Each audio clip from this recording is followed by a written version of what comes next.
सभी प्रेम धुन दर्शकों को मेरा नमस्कार, प्रणाम, प्रेम जो भी मेरे पास है वो सभी। आज मैंने एक बहुत सुंदर टॉपिक चुना है। This is time. समय क्या है? मेरी 20 सालों के अध्ययन से, पढ़ाई से और ध्यान के अनुभव से और इस संसार के अनुभव से जितना मैंने समय को जाना है, उसके हिसाब से मैं समय को परिभाषित करने की इस वीडियो में कोशिश करूंगा। समय एक अर्थों में नहीं है। कैसे नहीं है? क्योंकि कोई चीज़ कब होती है? जब उसकी बिगिनिंग हो, उसका एंड हो। ये एक लकड़ी का छोटा टुकड़ा है। ये कब है? जब इसकी बिगिनिंग है, इसका एक सिरा बिगिनिंग है, एक सिरा इसका एंड है। तो ये चीज़ हमें दिखाई पड़ती है कि नहीं कि ये है। मैं हूँ बिकॉज मेरा स्वरूप दिख रहा है आपको। पर समय के बारे में अगर हम कहें तो समय की न शुरुआत है और न ही कोई अंत होता हुआ दिखता है। लेकिन हम पैदा होते हैं, हम मरते हैं, हमारी शुरुआत भी है, हमारा अंत भी है। इसलिए हमको समय मालूम पड़ता है कि समय है।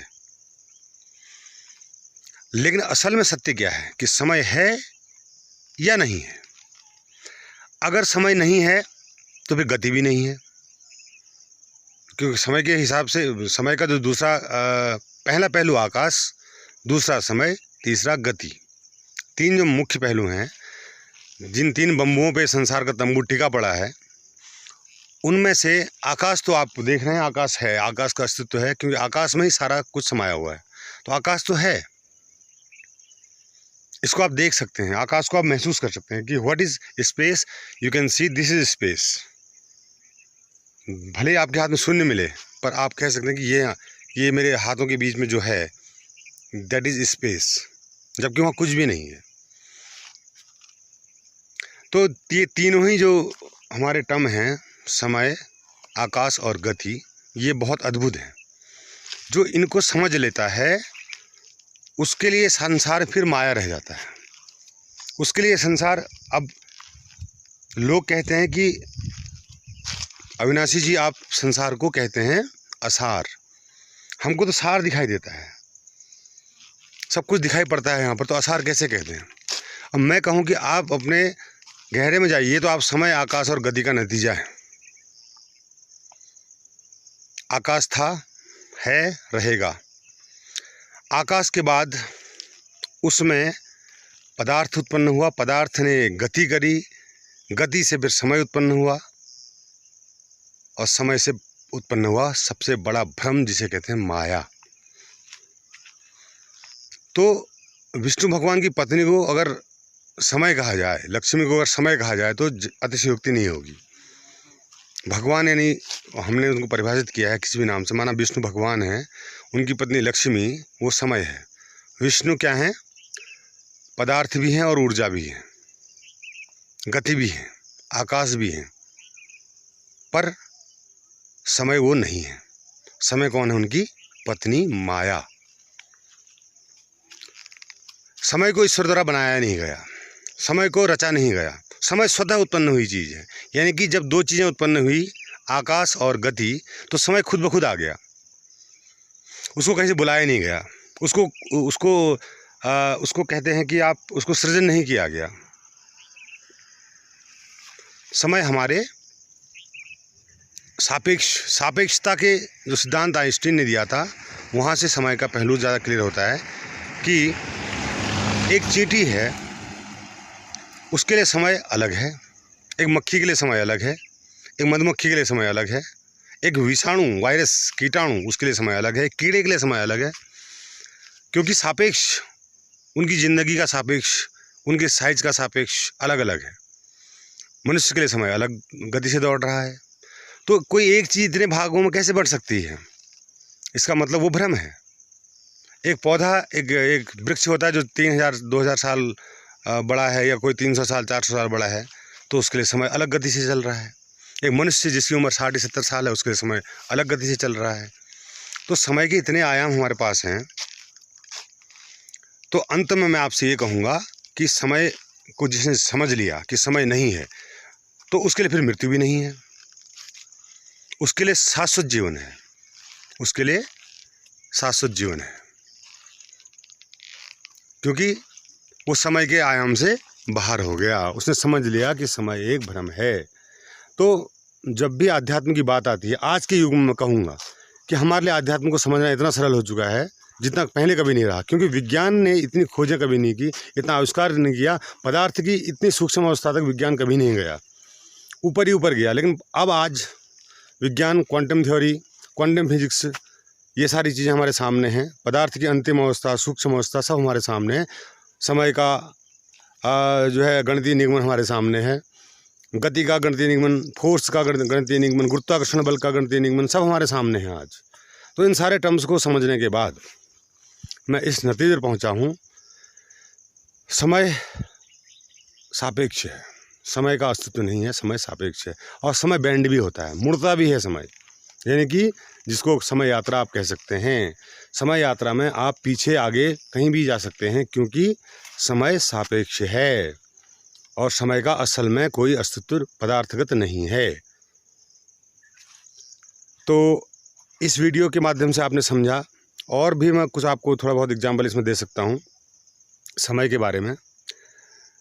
जब आप सुखी होते हैं तो आपका समय ऐसे कटता है जैसे कि बहुत कम समय हुआ हो। जैसे आप दुखी होते हैं या कोई बोर काम कर रहे होते हैं, आपको घंटों घंटों लगते हैं, कितने मन आप जेल में हो तो आपको समय 7 साल भी आपको 70 साल के बाद महसूस होंगे, एक एक पल काटना मुश्किल होगा।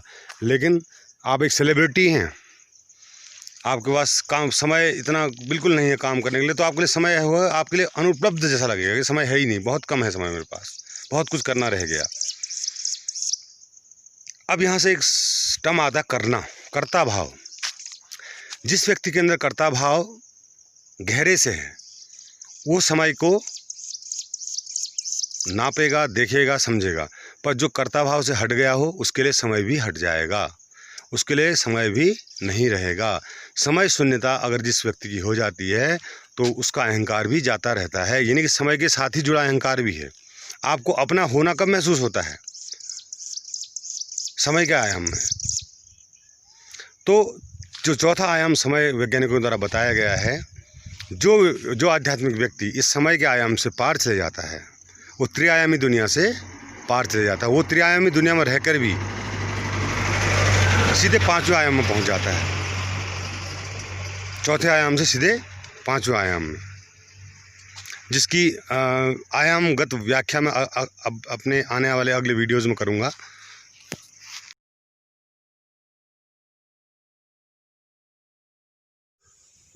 हम बात कर रहे थे समय की, अभी हमारा बीच में एक अंतराल हो गया था।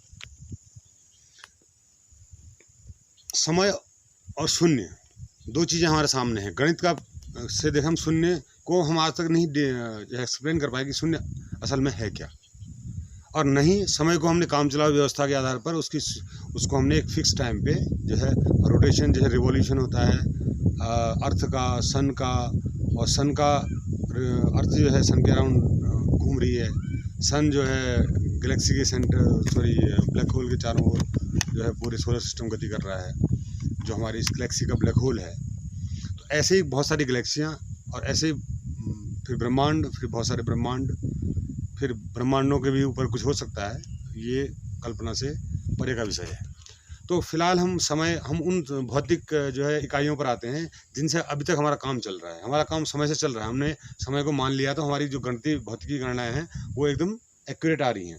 लेकिन मैं इसमें एक पहलू जो मुख्य रूप से जो भौतिक शास्त्र को बताना चाहता हूँ वो ये है कि आप समय को ऊपरी तौर पर इस्तेमाल कर पा रहे हैं, पर उसको सूक्ष्म रूप से आप समय को व्याख्या नहीं कर पा रहे हैं। यानी आप नैनो सेकंड तक का आपने गणना कर ली, या उससे भी टेरा सेकंड, पिको सेकंड तक भी आपने गणना कर ली, लेकिन वो सारी गणनाएं आप उनको बड़े समय अंतराल के सापेक्ष में छोड़ सकते हैं। यानी कि आप कहते हैं डेल्टा टी टेंस टू 0, यानी कि हमारा जो समय है 0 की तरफ अग्रसरित है, समय न कुछ होने की तरफ अग्रसरित है, तो तब हम वहाँ पर अपनी गणितीय गणनाएँ करते हैं। तो जहाँ पर आपकी सूक्ष्मता की हम बात की जाए तो जो भी चीज़ है, चाहे कोई भी चीज़ है, माना हमारा कोई चीज़ है, उसको हम कितना भी सूक्ष्म कर लें तो हमारे पास परमाणु के रूप में या जो है हमारे सूक्ष्म और कण जो है हिग्स बोसॉन के रूप में वो पदार्थ बना रहेगा, उस पदार्थ की हमारी गति बनी रहेगी। तो समय मुख्य रूप से अपना अस्तित्व नहीं रखता है, लेकिन जब आप ध्यान के गहरे क्षेत्र में, गहरे आयाम में जाते हैं, तब आपको समयहीनता का बोध होता है। जब आपको समयहीनता का बोध होता है, वही शून्यता है, वही स्वयं को पाना है।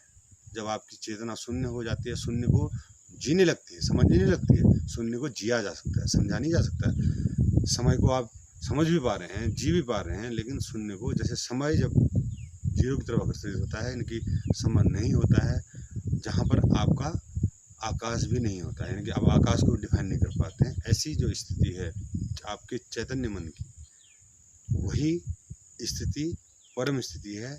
और उस स्थिति को बिना ध्यान या प्रेम में गहरे जाए हुए आप नहीं जी सकते हैं, नहीं जान सकते हैं। तो इसके लिए कई मार्ग हैं, उन मार्गों को अपनाइए और आप भी मेरी तरह मुक्त जीवन का आनंद लीजिए। धन्यवाद।